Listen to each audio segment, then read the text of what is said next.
Have you ever been faced with a choice of doing something that you know can change your life forever? For me, I didn't know it would change my life forever, but it was the choice to go on a mission trip to Ensenada, Mexico, in order to build a house for a family that did not have. When I was faced with this decision, I immediately was filled with fear. I was anxious about it. I didn't really want to go. It was somewhere that I'd never been before. Well, of course, I'd been when I was wanting to, but I don't remember that. And so my parents were like, oh, you've been before, you'll be fine. I didn't. I'd been when I was wanting to. Of course I was fine then. But I went there, it was great, had a great experience, and it changed my life forever. So I first heard about the possibility of going from my parents about a year before. So this was the summer of 2012, we went on the trip, it was summer 2013. At this point now, I've been 4 times, and it's great, and I love it every time. But before then, I was super nervous, I didn't know what to expect. I had never really been to a country like that before.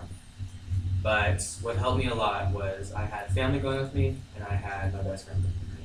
And so we would talk about it all the time, about how we were both nervous about the change and how different it would be. We would sit down and talk. Eventually, we both felt good enough that we were able to say, all right, let's do this. It'll be an adventure. Let's go. So the nervousness quickly went away when we got there because we went with an organization called UGO and a place called UOC, which stands for Ensenada Outreach Center, where we stayed at, and they are very hospitable. They had beds for us, they had food every single night, bathrooms, running water. So we got there, and they immediately unpacked our bags for us, took us inside, and we had a bed to sleep in that night, and everything was running smoothly. The next day was Sunday. We got done on Saturday. It was Sunday, and you don't actually start building the house until Monday. So Sunday, you're getting used to campus. You're getting used to being in Mexico.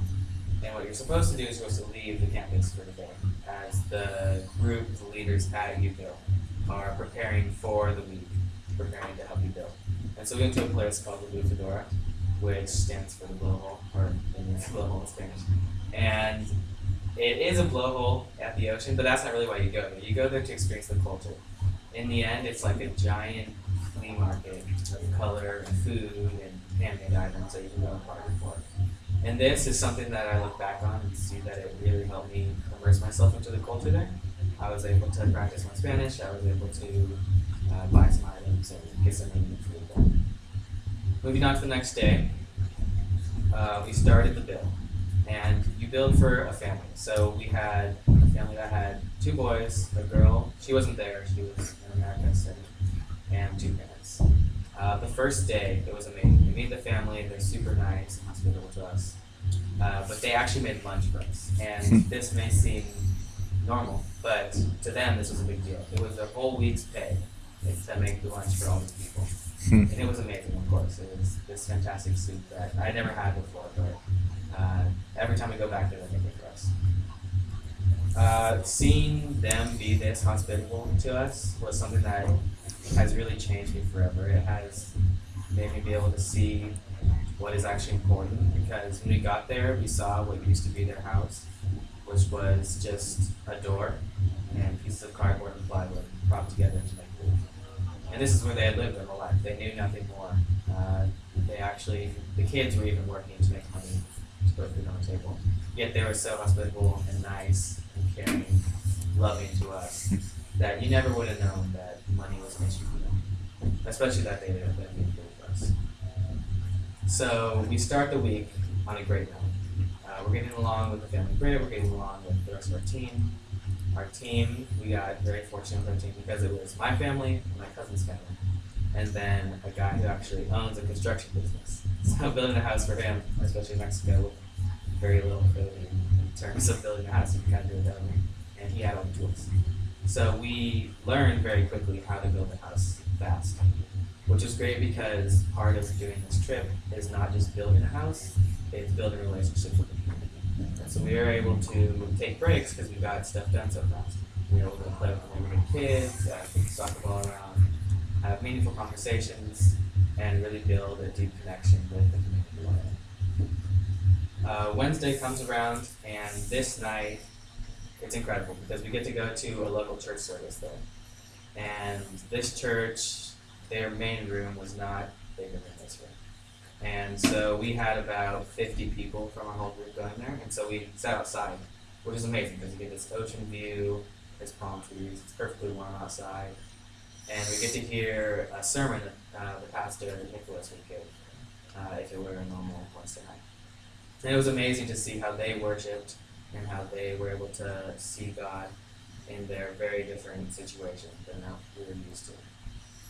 So that was very transformative in my view of the culture because I had never really known the big difference between a Hispanic church service versus a more Americanized church service.